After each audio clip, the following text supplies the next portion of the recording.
Well, it was the story that had our entire town talking, called Yasiel Puig, the untold story of his journey to the Dodgers. It tells of the young Dodger star's dramatic escape from Cuba after multiple failed attempts, his safe passage aided by a brutal Mexican drug cartel, a cartel that perhaps is still waiting to get paid.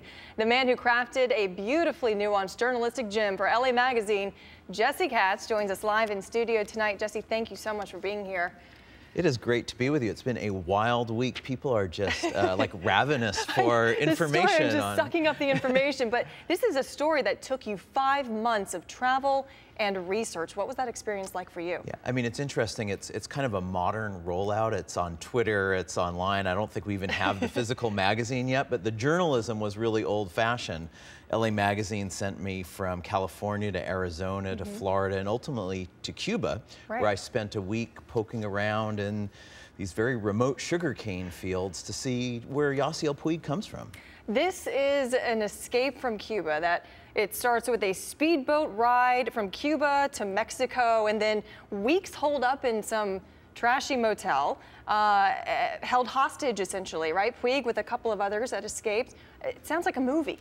There are some very Pulp Fiction qualities here. I mean, you got to remember this is all a financial transaction. There's some people in Miami, we'll call them the bankrollers of all of this. Their idea was to put up $250,000 to extract Puig from Cuba. In return, he was going to pay them 20% of his future earnings, which sounds insane, except he was making $17 a month playing for his hometown team there.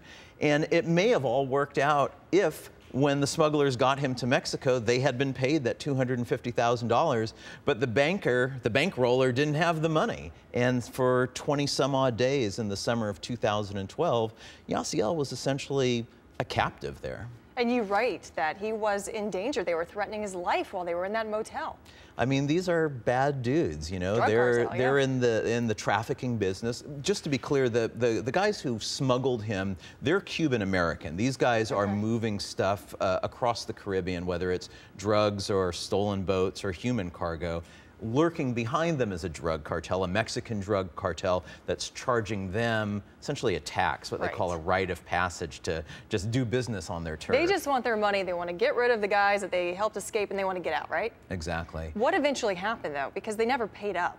Right. There was things got very furious. Tempers were flaring. There was talk of machetes and whatnot. Puig's people in Miami rescued him. They sent a crew there to sort of do a reverse kidnapping. They got him out of there. A few days later, he was auditioning for the Dodgers in Mexico City for all pro scouts. Signs a 7-year, $42 million contract, which is bonkers at the time, and leaves some smugglers back in Isla Mujeres who are really upset, right? They've lost this very valuable human cargo, and they didn't get paid. So did Puig know at the time who he was getting involved with? Because he had tried to escape from Cuba on a number of other occasions, failed attempts. I think if you're a Cuban ball player, you know that you are doing business with a black market. I mean, let's keep in mind that there is no legitimate path out of Cuba for a Cuban ball player. It's partly the Cuban system that's oppressive there, and it's partly our kind of antiquated Cold War era regulations here. And although baseball's so international, there's Dominicans and Koreans and Japanese, the Cuban ball player, the only way he can get off the island and come to the big leagues is to put his life in the hands of a smuggler. And this is something that you say these Cuban baseball players all pretty much have to do if they want to get out of Cuba to play baseball, because they can make so much money here in the U.S. They've all gone through some version of this. I mean, Yasiel's story became dramatic because the financial terms didn't line up. But you know, there's 20 some odd Cubans in the major leagues right now, defectors, and there's many more that are in the minor leagues. And then there's some tragic stories of guys who have gambled everything on this and didn't make it, didn't have the enormous talent that Yasiel Puig has. The Dodgers are not talking about this very much. Puig is saying he's not going to talk about it at all. Does that surprise you? Not at all. I think the attitude from the beginning of all of this has been kind of like don't ask, don't tell. It's like, we're glad you're here. We're glad you're in right field. We love you now. Just don't tell us how you got here. So how much money do you think Puig How much has he already paid, and how much is left for him to pay? Because 20% of $42 million is a huge amount. Well, you know, you don't get the $42 million all at once. Right. It's spread over 7 years. According to court documents in Miami, and a lot of these details related to this journey that he went through are part of a federal lawsuit in Miami. It says that he has paid $1.3 million already to his financiers. And again, the allegation is that he owes 20% of all future earnings. I don't know when that ends.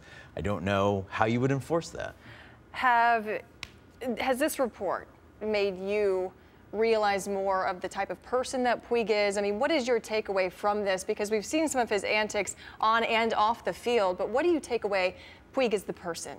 Well, you know, if you read my report, and let's say you're a Yasiel Puig hater, and you want to find ammunition for that, you can kind of parse it and pull out little details where you go, ooh, that's kind of troubling, or he acted in maybe a dishonorable or self-interested way here or there.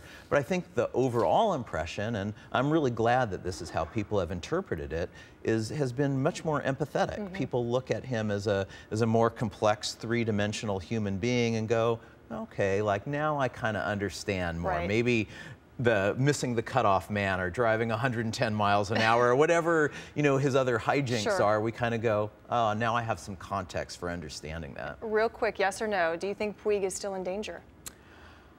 It's hard to say unequivocally. Did you say yes or no? Yes or no, black or white? I think he was in a lot more danger when he was in that motel on Isla Mujeres. I think now wealth, a sophisticated organization and the Dodgers behind him, I think he's a lot safer. All right, and if you want to read the entire report, the full story, Escape from Cuba, Yasiel Puig's Untold Journey to the Dodgers, written by Jesse Katz. You can pick one up. It's the May issue, right? May issue of LA Magazine. And a big thanks to Jesse Katz for being here tonight. Thank you so much. Thank Great you, work. Rebecca.